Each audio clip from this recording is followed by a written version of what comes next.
Sí. Bueno.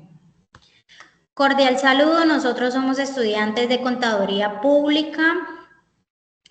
Para dar cumplimiento a la última actividad del curso de Cátedra de la Paz, realizamos este video en el cual vamos a hablar sobre la violencia en Colombia y el origen de los grupos guerrilleros. Iniciamos con un contexto histórico y la violencia partidista. En esta parte de la historia, el conflicto armado en Colombia no surgió de forma aislada, pues este conflicto tiene raíces profundas en la desigualdad estructural y en una historia de enfrentamientos entre facciones políticas y sociales. Pues desde el siglo XIX, los conflictos entre las élites liberales y conservadoras reflejaban una lucha por el control de recursos y del poder político en un país caracterizado por una gran disparidad entre el campo y la ciudad. En la década de 1990, el asesinato de Jorge Eliezer Gaitán, que era un líder político que representaba a las clases populares, fue un detonante de una serie de enfrentamientos violentos que se extendieron por toda Colombia, en lo que se conoció como la violencia. Este periodo fue especialmente crítico en zonas rurales, donde campesinos liberales y conservadores se enfrentaban por el control territorial. Esto marcó el inicio de un conflicto entre el Estado y sectores excluidos de la sociedad. Estos movimientos guerrilleros en Colombia surgieron en un contexto de represión y marginalización de las clases populares. Todos estos grupos fueron inspirados por ideologías marxistas, leninistas y, por ejemplo, de la Revolución Cubana en las décadas de 1960 y 1970. Estas se formaron como, por ejemplo, las Fuerzas Armadas Revolucionarias de Colombia, que sus siglas son FARC, y el Ejército de Liberación Nacional, ELN. Bueno, estos grupos se autodenominaron defensores de los campesinos y luchaban por reformas agrarias, mejoras laborales y redistribución de la tierra. El conflicto se intensificó debido a la exclusión de estos movimientos de los espacios políticos formales y esto llevó a optar por la vía armada. Bueno, la FARC, por ejemplo, comenzó como un grupo campesino de autodefensa, pero con el tiempo fue adoptando una ideología revolucionaria. Esto teniendo en cuenta pues como todo el tema de la bandera de la justicia social y la redistribución de la tierra pues que estaba surgiendo en aquel entonces. El ELN por su parte tuvo influencias religiosas y fue profundamente impactado por la teología de la liberación, un movimiento dentro de la Iglesia Católica que promovía la defensa de los oprimidos. A medida que esos grupos se desarrollaban, sus métodos también fueron evolucionando. Inicialmente basaban sus acciones en la defensa armada y el control interno, pero eventualmente recurrieron a métodos como el secuestro, la extorsión y finalmente pues a llevar ya la fuente de financiamiento clave para su expansión, la cual es el narcotráfico.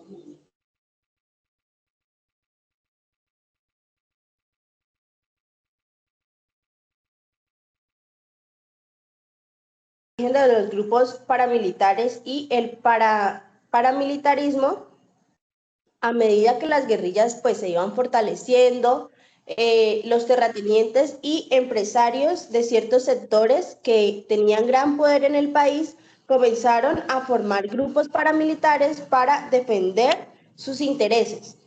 Estos grupos se consolidaron específicamente más o menos en la década de 1980, no solo como respuesta a la amenaza guerrillera pues, que venía afectando seriamente el país, sino también como una forma de ejercer control territorial y proteger los negocios. Particularmente en áreas de influencia del narcotráfico, de que para aquella época el tema del narcotráfico en el país pues era algo que movía mucho la influencia.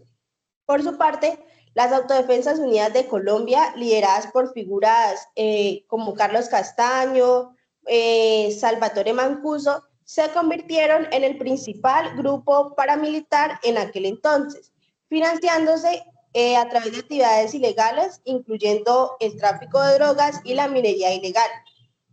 Aunque inicialmente justificaban sus acciones pues como una defensa contra las afectaciones que estaba generando la guerrilla, las autodefensas posteriormente pues realmente se involucraron en violaciones masivas de derechos humanos, cometiendo desplazamientos, masacres y asesinatos selectivos. Pues perdieron su ideal inicial y realmente terminaron pues afectando el país. El conflicto armado en Colombia ha dejado miles de víctimas. De hecho, un dato oficial es que más de 9 millones de personas han sido víctimas del conflicto armado, incluyendo desplazamientos masivos, desapariciones forzadas, asesinatos selectivos y también el tema de la violencia sexual. También pues, el desplazamiento forzado es uno de los impactos más devastadores del conflicto. Comunidades enteras han sido desplazadas para controlar territorios estratégicos, afectando pues de forma, se podría decir que desproporcionada o bueno, sin límite a todo el tema de las comunidades campesinas, los indígenas, los afrocolombianos, quienes realmente pues perdieron sus hogares y medios de subsistencia.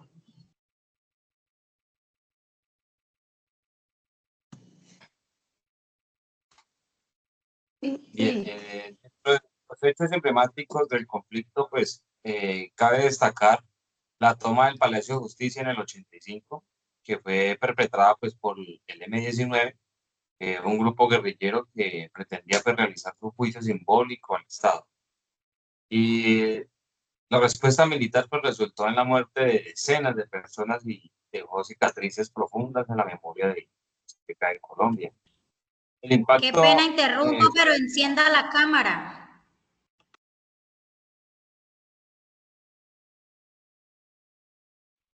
La tengo prendida. Ve, yo acá no la veo. Bueno, tocó editar este pedazo. Paola, Sorry. ok. Paula, usted tampoco está viendo. Yo no sé si Camila sabe, pero... ¿Retomo otra vez desde el principio? Le hubiera preguntado por WhatsApp. Desde donde iba, tranquilo. No, empiezo otra vez para que le quede más fácil el corte a Camila, para que no quede dentro del mismo audio como mucho, ¿no? Empieza. Pues, dentro de algunos hechos Hay que ver. emblemáticos, cabe... Paula, hace 2 segundos se miraba. Bueno, sigo. Ahorita sí, Paula, por favor. Dentro de los hechos emblemáticos, cabe destacar la toma del Palacio de Justicia en el 85, que fue preparada por el M-19, un grupo guerrillero pues, que pretendía realizar un juicio simbólico al Estado. La respuesta militar fue dura y resultó en la muerte de decenas de personas y dejó muchas cicatrices que quedarán escritas en la historia de Colombia por mucho tiempo. La masacre es como la del Salado en el 2000, donde grupos paramilitares asesinaron a decenas de civiles en una operación pues, brutal que se justificó como un ataque contra simpatizantes de la guerrilla. El impacto psicológico y social de las víctimas que esto atrae en la sociedad pues, ha sido devastador, generando así pues, un ciclo de resentimiento y desconfianza hacia el Estado y hacia otros sectores de la sociedad. Por eso se busca en un esfuerzo por la paz y reconciliación en Colombia. Y es un proceso largo y lleno de obstáculos, desde intentos de negociación con las FARC en los años 80 y 90 hasta el acuerdo de paz del 2016, en el cual pues, el gobierno ha intentado integrar a las guerrillas en la vida civil y reducir la violencia de acuerdo al esfuerzo más ambicioso que ha tenido el Estado con estos grupos armados, para que estos combatientes dejen las armas y comiencen a reintegrarse a una sociedad. Este proceso, sin embargo, pues enfrenta numerosos desafíos, como puede ser pues las implementaciones lentas y problemas de la seguridad, debido a que son zonas desocupadas por las FARC y que quedaron rápidamente ocupadas por nuevos grupos armados, lo cual ha dificultado pues la estabilidad en algunas regiones. Contraemos desafíos a la reintegración. Algunos excombatientes pues han tenido dificultades para adaptarse a la vida civil y por falta de oportunidades y semejantes, pues vuelven a reintegrarse en grupos armados y a seguir delinquiendo. Para una atención a las víctimas, la Jurisdicción Especial para la Paz, o sea, la JEP, y la Comisión de la Verdad buscan integrar e investigar crímenes cometidos durante el conflicto, pero la justicia transicional, perdón, enfrenta retos en cuanto a recursos y seguridad para los testigos que garanticen para las víctimas.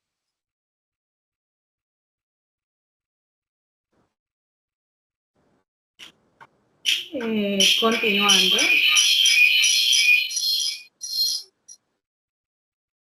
Continuando, para lograr una paz duradera en Colombia, es fundamental abordar las causas estructurales del conflicto, como lo son la desigualdad económica, la concentración de la tierra, la pobreza en el campo y falta también de oportunidades en lo que son zonas rurales y marginales, que es en donde más efectos ha tenido el conflicto armado. Estas zonas siguen siendo pues problemáticas. Además, la debilidad del Estado en ciertas regiones facilita que grupos criminales continúen explotando recursos ilegales. La construcción de la paz implica lo que son políticas públicas que promuevan la equidad, la inclusión, el desarrollo en áreas afectadas, lo cual incluye pues inversión en infraestructura, inversión en salud, en educación, creación de empleos dignos, al igual que se convierte en parte esencial lo que es la protección de los líderes sociales, los defensores del pueblo, los defensores de derechos humanos, quienes de cierta forma han sido víctimas de violencia sistemática, incluso después de la firma de paz que se realizó. El proceso de paz en Colombia necesita una transformación cultural que involucre a toda la sociedad. Entonces es algo muy importante lo que es el papel de la sociedad civil y fomentar una cultura de paz, ya que la sociedad es la que es el pilar para poder construir pues esta cultura de paz y de reconciliación.